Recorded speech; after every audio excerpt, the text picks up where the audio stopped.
এসো বাছারা, আজ আমি তোমাদের এমন এক গল্প শোনাবো যে গল্প শুরু হয়েছিল প্রায় ৫,০০০ বছর আগে।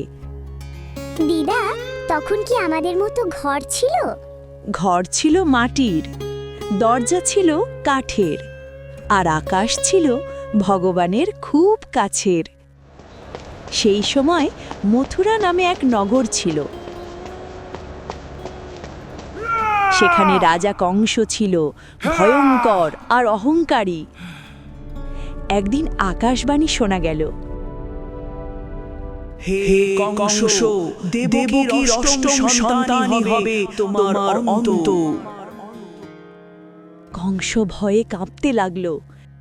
সে তার বোন দেবকী আর বাসুদেবকে কারাগারে বন্দি করল।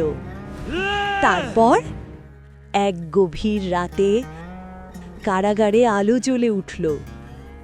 দেবকীর কোলে জন্ম নিল এক শিশু। নীল রং, বড় চোখ, মুখে শান্ত হাসি। দরজা নিজে থেকেই খুলে গেল। যমুনা নদী পথ করে দিল। বাসুদেব শিশুটিকে গোকুলে পৌঁছে দিলেন। এইভাবেই জন্ম নিলেন শ্রীকৃষ্ণ।